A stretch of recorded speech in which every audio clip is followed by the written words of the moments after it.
Ó, e aí o que acontece? Então, Jesus é o Sermão do Monte, e aí Jesus ele começou a realizar assim, uma série de milagres. Né? E se a gente for... Imagina assim, se fossem listados todos os milagres de Jesus, não caberiam livros suficientes para escrever, e se a gente fosse citar aqueles que estão registrados, a gente ficaria... Não caberia um podcast. Não caberia num podcast, talvez nem todos direito, né? E aí, Jesus realiza alguns milagres que são muito importantes assim, na história, né? Um deles é o de Lázaro, né? O milagre de... Pô, ele ressuscita uma pessoa, né? E aqui é um ponto muito complexo de entender, assim, Rodrigo. Eu vejo que mesmo para quem acredita em Jesus como Salvador, é muito difícil acreditar que ele ressuscitou alguém. Uma coisa que eu fiquei em dúvida, pode ser que ressuscitou, que eu também não sei, mas será que não foi um entendimento, sei lá, o cara estava em coma? Será que tem alguma outra explicação teológica? Bom, a questão do coma está descartado, igual eu falei, respeitando o Só Rabino. dá um contexto só da É bom do contar a Lázaro. história, né? Jesus estava perto de Betânia. Não em Betânia, perto dali. E chegou que Lázaro estava em Betânia. E Lázaro que ele amava.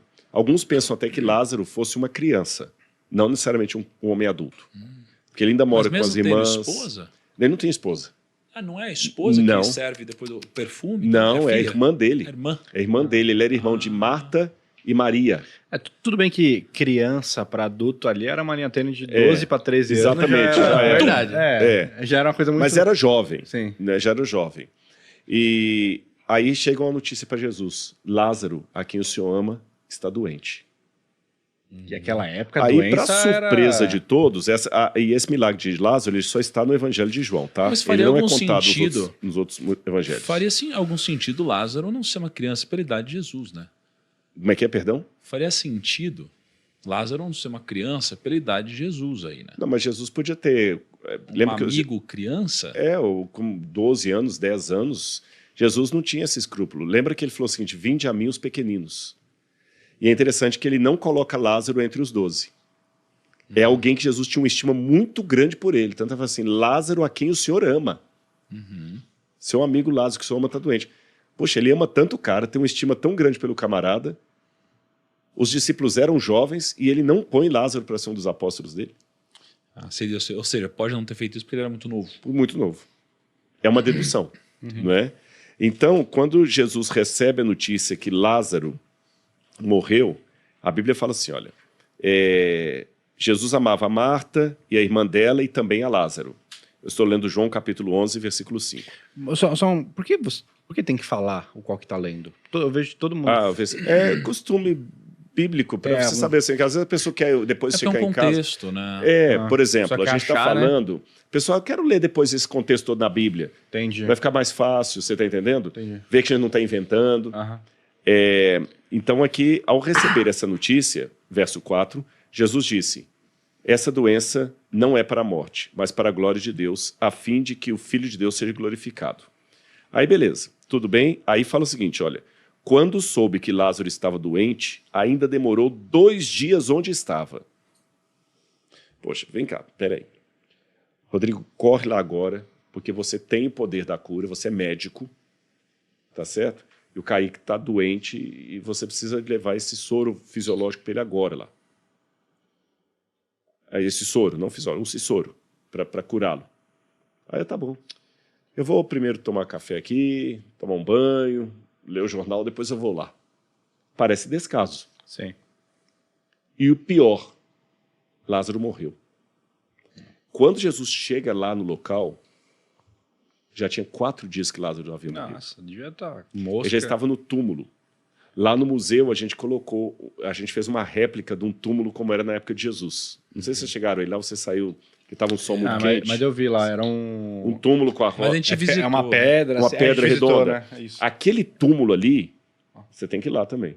Aquele túmulo ali era como eram os túmulos da época de Jesus. O túmulo de Lázaro daquele jeito. Lázaro estava dentro daquela... Mas era um túmulo chique, a gente né? também foi em Israel, né? Tipo, que era um... O túmulo de Jesus lá, que é do José de Arimateia, era chique. Mas aquele túmulo também era chique, aquele do museu. O que dava... Porque quem era pobre não tinha condição de fazer um túmulo daquele. Na rocha, você entendeu? E rodava a pedra, ele estava lá dentro, Pedra. Fedido. Você foi muito gentil, né? É um muro. Um muro mesmo, aqui a pedra redonda, né, grande e tal. Alguns eram quadrados. E Lázaro já estava morto. Todo mundo chorando. E é interessante que quando Jesus chega ali, é a única vez na Bíblia que fala que Jesus chorou. Jesus chorou. Mas por que ele chorou se ele sabia que ia ressuscitar Lázaro? Ele sentiu a dor. E não só chorou. A Bíblia fala que quando Jesus chegou ali, aqui olha, capítulo 11 de João, versículo 28. Depois de dizer isso, Maria foi chamar Marta, não é isso? Ele disse em particular, o mestre está chamando você. Aí a Marta vai lá, Jesus veio e tudo mais e tal. Aí, quando ela chega, Maria, perto de Jesus, ela lançou-se aos pés dele, dizendo, Senhor, se o Senhor estivesse aqui, meu irmão não teria morrido. Aí no verso 28, fala assim, Jesus chorou.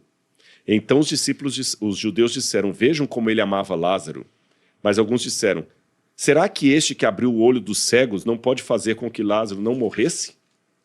Poxa vida, sacanagem, né? O Tiago ganhou tanto dinheiro, não pode agora ajudar o primo dele lá que tá para perder a casa? É isso aí. Mas agitando-se novamente em si mesmo, essa expressão aramaica é muito... Agitando-se em si mesmo, Jesus ficou... É uma coisa assim, Jesus está irado com o mal nesse mundo, ele não quer. Aí Jesus pega e fala assim, tirem a pedra. E quem já foi lá no NASP, que não foi teu convite para um dia aí, você vê o que significa tire a pedra, porque rola aquela pedra, Sim. E o pessoal, não vamos fazer isso, porque está fedendo lá dentro. Tira a pedra.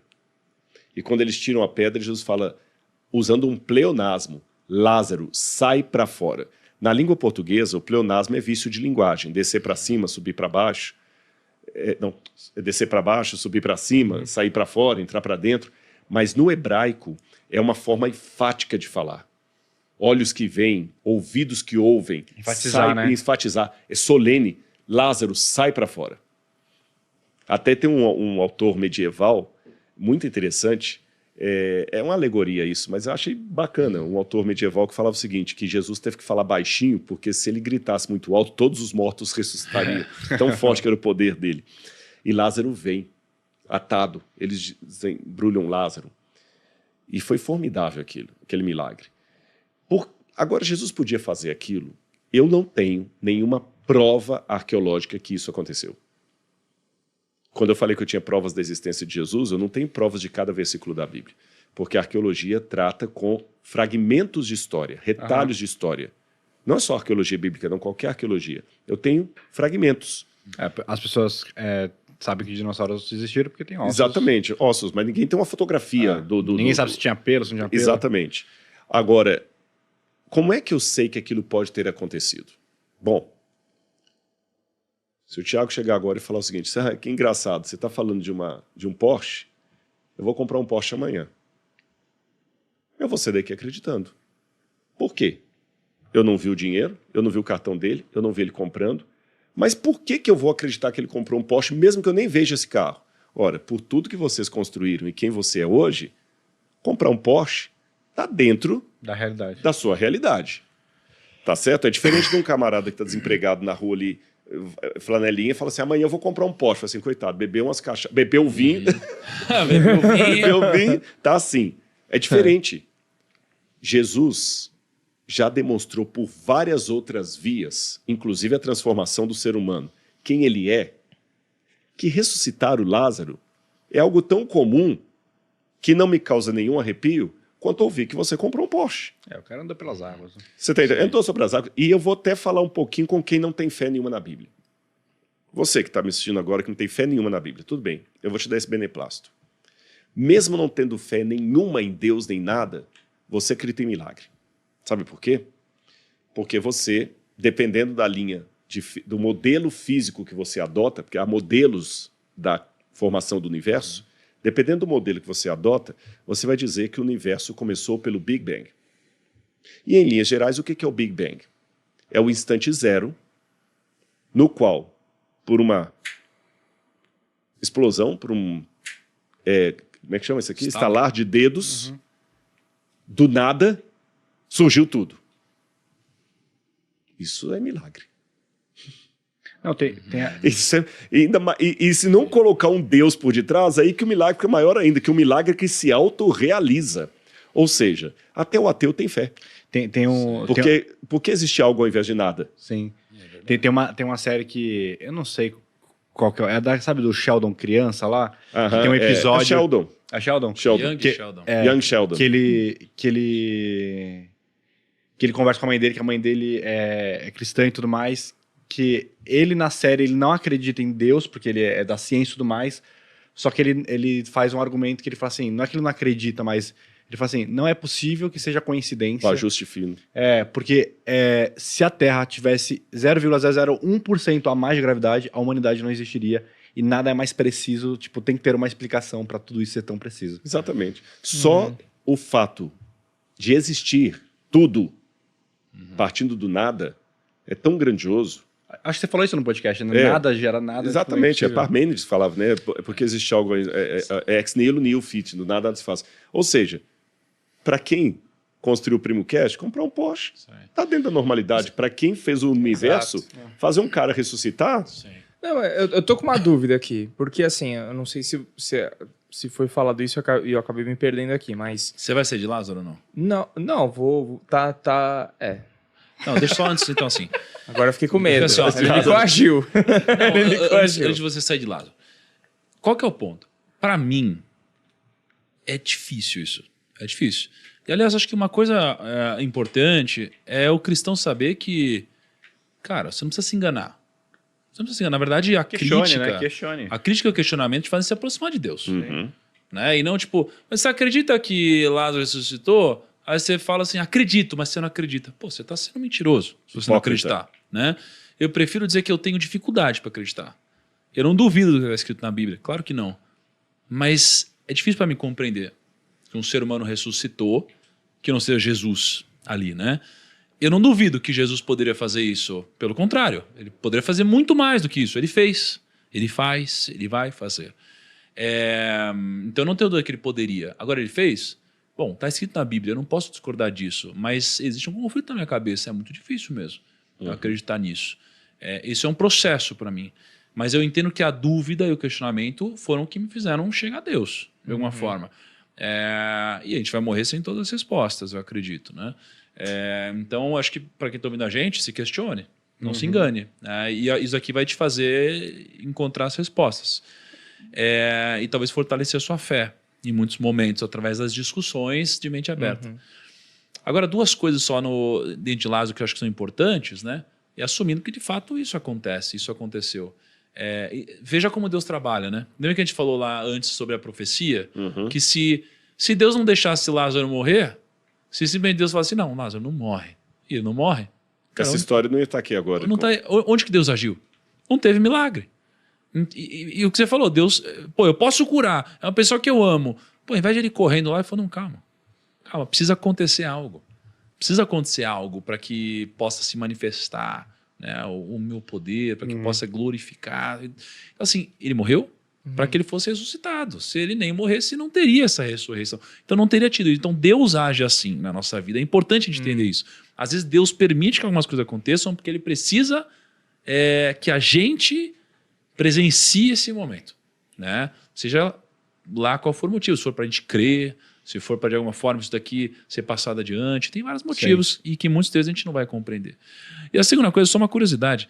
O menor versículo da Bíblia, sabe qual é? Não. Jesus chorou. Esse é o menor versículo da Bíblia.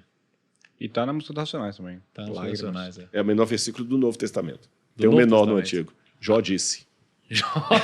Tá lá. Jó 26. Jó disse. Mas do Novo Testamento é isso. Agora, olha que interessante. Antes da palavra para ele aqui, eu vou refletir um pouquinho no que você falou das dúvidas. Será que esse Jesus chorou não é para... A ênfase nesse... É para tipo, mostrar a fragilidade do homem... Jesus? Eu não chamaria fragilidade, eu chamaria sensibilidade. Pode ser. Mas se Deus Jesus sabia o que aconteceria, será que o choro dele não seria de alegria? Não, aquilo, de ver o que aconteceria? Não, porque fala que ele agitando-se no seu espírito. Ele estava desconfortável, ele estava desconfortável com a situação. Uma reflexão. Pra Pegou você. ele. Pensa só, a Maíra liga agora pra você e fala assim, Lupita morreu. Você sabe que a Lupita morreu. Você chega em casa e vê a Lupita morta. Não vai te dar um baque maior? Se eu não Um pudesse... cachorro, tá, Entendeu? Se eu não- A Lupita é o cachorro, tá, gente? Se eu não pudesse prever o que vai acontecer, claro. Não. Não. Ela te liga e fala assim, ela morreu, tá morta. Você já tem o Você conhecimento já que ela sabe morreu. que ela morreu, mas você chega lá e você vê a Lupita estirada no chora chão de novo. morta. Depende. A minha primeira resposta seria sim. A segunda é, se eu pudesse visualizar a sua afeição quando você visse ela sendo ressuscitada, né? E eu pudesse ver nos seus olhos como você ficaria, como você enxergaria isso, o amor que você sentiria, gratidão, o milagre, você vendo Deus sendo manifestar na sua vida, talvez eu choraria de tanta emoção ao ver como você ficaria. Mas tem um choro de tristeza também. Sabe qual? Eu vou apelar para paternidade. Tô tão paterno hoje, né? Tá chegando aí. Tá tô chegando aí, sentindo não, que tá tá chegando chegando aí. aí. Tá. Espere aí. Tá mesmo. Tá chegando aí, hein, Lauro? Olha bem, se você tá no médico, e vamos supor que você é médico, você conhece bem de medicina, e a sua filhinha deslocou o ombro, e você sabe Que vai ficar tudo bem. que vai ficar tudo bem. Mas você sabe que para ficar tudo bem, o médico vai ter que primeiro dar aquele tranco que ela vai sentir uma dor horrível. É difícil, mano. Você vai chorar junto com ela. E não é choro de eu acredito alegria, nisso. não é choro para saber que depois vai ficar tudo bem. Não, você está chorando porque, mesmo sabendo que tudo vai ficar bem, você está chorando por ver a dor dela. É verdade, é verdade. Se você pudesse ter a dor no lugar dela, você teria. É, porque imagina, você vê uma pessoa A família sendo inteira em abusada volta, na sua frente. Não tem como você ficar feliz pelo que vai acontecer depois. Exatamente. Não tem como. Agora, a questão da pessoa, eu só queria fazer uma reflexão aqui. Talvez vocês já ouviram essa pergunta, essa charada. Por que kamikaze usa capacete? E aparentemente não tem nada a ver com o Lázaro que eu estou dizendo, mas vai ter. Por que kamikaze usa capacete? Nossa, pior que eu já ouvi essa pergunta. Era pra não perder a consciência, sei lá, tô inventando aqui, hein? Porque ele é kamikaze, né? Ele Isso aí. vai morrer. Pra que usar É tipo capacete? botar o cinto no avião. Exatamente. Tipo botar o cinto no avião. Pra que kamikaze É verdade. tem que botar Putz. capacete? Quando mostra ali no avião, né? Quando o avião cair no mar, olha que você pode descer pelo escorregador e falar, Sabe gente, não vai sobrar nada. Sabe por que kamikaze? Exatamente. A Exatamente. poltrona volta pro lugar. Volta pro lugar. No caso do cinto, eu não sei. Mas o kamikaze usa capacete não é para proteger a cabeça dele na queda. É para comunicar com a base. O capacete tem a mesma função desse fone de ouvido. Óbvio. É óbvio, é claro. O capacete do kamikaze é só para ele comunicar com a base. Só isso. Puramente. Nós somos todos iludidos, achando que tinha alguma coisa de proteção na cabeça igual motociclista. Não é. Mas, se eu não desse essa resposta, vocês vão ficar com essa dúvida por muito tempo. Qual a resposta? A do capacete. A do capacete. E talvez iam até questionar. Olha, eu acho que o kamikaze não usa capacete. Não faz sentido. Acho que isso é um mito. Será que não foi uma coisa que os historiadores... Será que o capacete não é um Quem símbolo? disse que ele usava capacete? Quem disse que usava? Será que não é um símbolo? Não, mas tem a fotografia. Será que não foi montado? Porque não faz sentido, tá fora da lógica. Mas depois que você descobre o motivo, Fica claro. aquilo que no início não faz sentido nenhum fica claro. Algumas charadas da vida, Deus respondeu. E elas ficam claras. Outras ele não respondeu. Aí nós temos que aceitar pela fé que tem uma razão para ele estar usando o capacete, mesmo que eu não saiba qual é.